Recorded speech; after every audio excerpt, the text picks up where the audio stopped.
আসসালামু আলাইকুম। টিচারলি ইংলিশের আজকের খুবই একটি গুরুত্বপূর্ণ ভিডিওতে তোমাদেরকে স্বাগত জানাচ্ছি।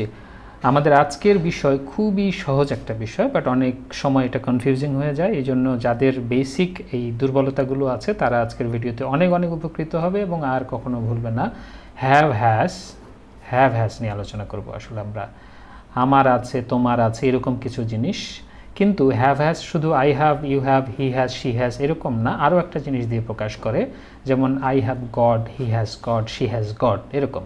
তাহলে আমরা সেন্টেন্সগুলো একটু দেখি কিভাবে হ্যাভ হ্যাজ ব্যবহার করা হয় বা হ্যাভ গড এবং হ্যাজ গড ব্যবহার করা হয়। ধরো একটু সহজ একটা সেন্টেন্স আমরা একটা নেই এখানে, I have a book, I have a বুক।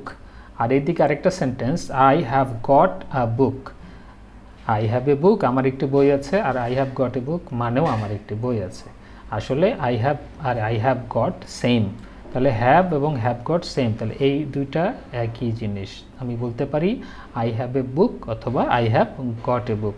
আসলে এই জিনিসটা বোঝানোর উদ্দেশ্যেই আজকের এই ভিডিওটা, যে আমরা হ্যাভ বা হ্যাভ গট, হ্যাজ বা হ্যাজ গট কীভাবে ব্যবহার করব। আর হ্যাভ বা হ্যাভ গট দেখলেই বা হ্যাজের জায়গায় হ্যাজ গট দেখলেই যেন ঘাবড়ায় না যাই। ঠিক আছে? তো আমি বলতে পারি আমার একটা প্রশ্ন আছে, I have a question, I have a question না বলে আমি বলতে পারি I have got a question. তাহলে এই সেন্টেন্সগুলো আমার হ্যাভ দিয়ে আর এই সেন্টেন্সগুলো হ্যাভ গট দিয়ে, কিন্তু সেন্টেন্সগুলো একই, সেম জিনিস। আই হ্যাভ আ কোয়েশ্চেন আর I have got a question similar.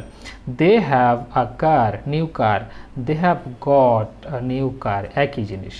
They have got a new car আর দে হ্যাভ এ কার একই জিনিস। You have a big garden, you have got a big garden, তার মানে এটা equal. তাহলে আমরা বলতে পারি আই হ্যাভ এ কোয়েশ্চেন আর I have got a question একই জিনিস। They have a new car, they have got a new car একই জিনিস। You have a big problem, you have got a big problem একই জিনিস। শুধু structure আলাদা, but সেন্টেন্সের মিনিং একই। অনেকে মনে করে যে হ্যাভ গটটা একটু লেস ফর্মাল আর হ্যাভটা একটু বেশি ফর্মাল। সে যাই হোক না কেন, আমাদের ঘটনা আসলে একই। তোমরা যদি মনে করো যে এটা বেশি ফর্মালটা ভালো, কোথাও লিখতে গেলে ফর্মাল জায়গায় এটা ইউজ করতে পারো, অথবা এটা ইউজ করলেও করতে পারো। তবে বলার ক্ষেত্রে এটা বেশি ইউজ করা হয় গতানুগতিকভাবে, লেখার ক্ষেত্রে ইউজ করা হয়। ওই যে বললাম যে অনেকেই মনে করে, কিন্তু দুইটারই ব্যবহার প্রচলিত।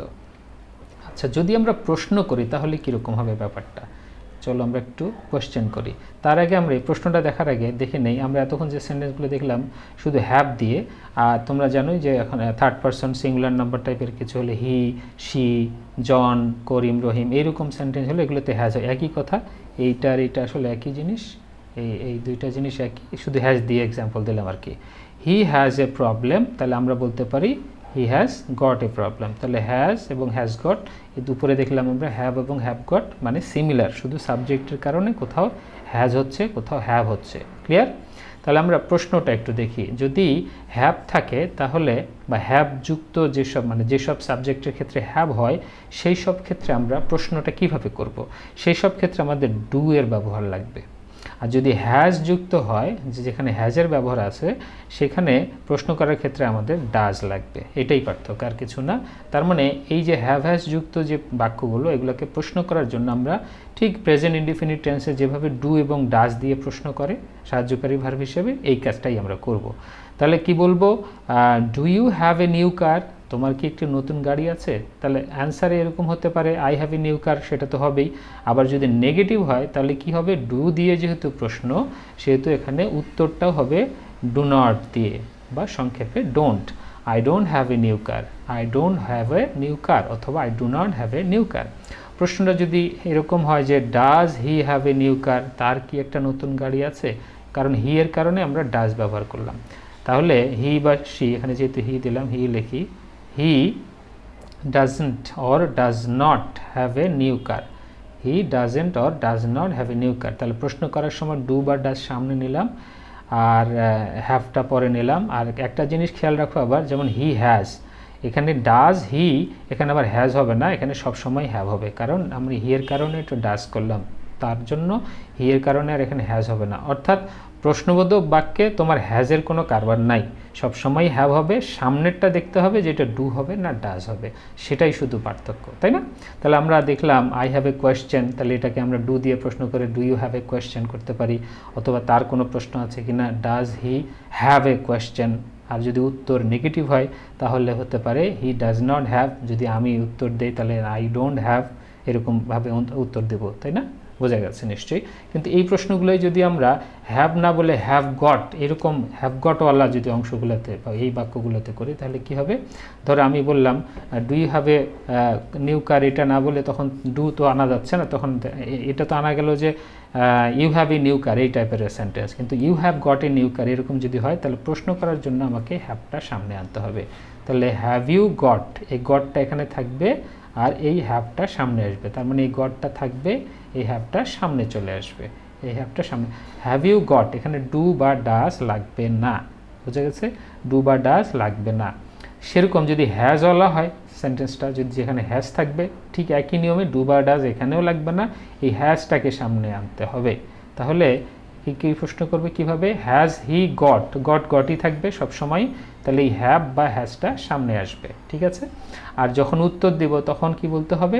এই হ্যাভ বা হ্যাজটার সাথে, এখানে ডু নট বলছিলাম, এখানে ডু নট ডাজ নট বলছিলাম, কিন্তু এখানে ডু নট ডাজ নট না, ডু নট ডাজ নট এইদিকে লাগবে না। হ্যাভ থাকলে হ্যাভ নট বা হ্যাভেন্ট, এটা কি আমাদের হ্যাভ নট, তাই না? আর এটা হ্যাজ নট। তাহলে আমি যদি নেগেটিভ অ্যান্সার দিই তাহলে কি করতে হবে? I haven't got a new car, আমার নতুন গাড়ি নাই, তার মানে I have not got a new car. Have নটটাকে আমরা হ্যাভেন্ট একসাথে বলতে পারি।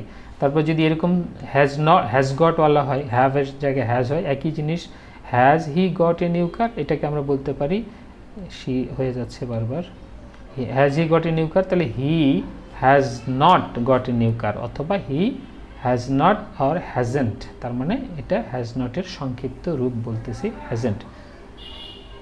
তাহলে আমরা দেখলাম যে কিভাবে আই হ্যাভ আর আই হ্যাভ গট দুটো একইভাবে ব্যবহার করা যায়, বা হি হ্যাজ বা হি হ্যাজ গট, হ্যাজ বা হ্যাজ গট একইভাবে ব্যবহার করা যায়। আমরা আরও দেখলাম এই যে হ্যাভ যদি থাকে সেন্টেন্সে তাহলে এটা প্রশ্ন করার সময় আমাদের ডু বা ডাজ লাগে, নেগেটিভ বলার সময় আমার ডু নট বা ডাজ নটের হেল্প নিতে হয়, তারপরে আমার হ্যাভ বসাতে হয়। ঠিক এটাই হ্যাভ গট হ্যাজ গট যে সেন্টেন্সগুলোতে থাকে সেখানে প্রশ্ন করার সময় ডু বা ডাজ লাগে না, হ্যাভ বা হ্যাজটাকেই সামনে নিয়ে প্রশ্ন করতে হয়। যেমন have you got a new car, has he got a new car. আর যদি এগুলোকে নেগেটিভ করি, যেমন হ্যাভ হ্যাজওয়ালা এই সেন্টেন্সগুলোকে আমরা ডাজ নট বা ডু নট দিয়ে নেগেটিভ করলাম, প্রশ্ন করার সময় ডু বা ডাজ সামনে নিয়েছিলাম, নেগেটিভও করলাম ডু নট ডাজ নট দিয়ে। আর এই দিকের সেন্টেন্সগুলোকে আমরা নেগেটিভ করার সময়ও আমাদের প্রশ্ন যেরকম হ্যাভকে সামনে নিয়ে করলাম, নেগেটিভ করার সময় সাবজেক্টের পরেই হ্যাভ বা হ্যাজের সাথে নট বসাতে হবে। যেমন I haven't got a new car, he hasn't got a new car, এইরকম জিনিসটা হবে আর কি। হ্যাজ নট, হ্যাজেন্ট মানে হ্যাজ নট, হ্যাভেন্ট মানে হ্যাভ নট। তাহলে আমি যদি এইভাবে বলতে পারি যে I don't have a new car, এটাও হইতে পারে, অথবা I haven't got a new car, এটাও হইতে পারে নেগেটিভে। প্রশ্ন এরকমও হতে পারে do you have a new car, আবার প্রশ্ন এরকমই হতে পারে have you got a new car. প্রশ্ন এরকমও হতে পারে does he have a new car, প্রশ্ন এরকমও হতে পারে has he got a new car. উত্তর এরকমও হতে পারে he doesn't have a new car or car, আর উত্তর এরকমই হতে পারে হি হ্যাজেন্ট বা has not, hasn't got a new car. আশা করি তোমরা বুঝতে পেরেছো পুরো ব্যাপারটা, যে হ্যাভ এবং হ্যাভ গট, হ্যাজ এবং হ্যাজ গট কীভাবে ব্যবহার করতে হবে।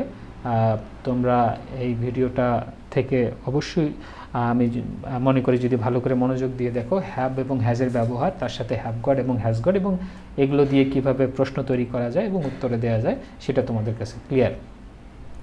ধন্যবাদ সবাইকে।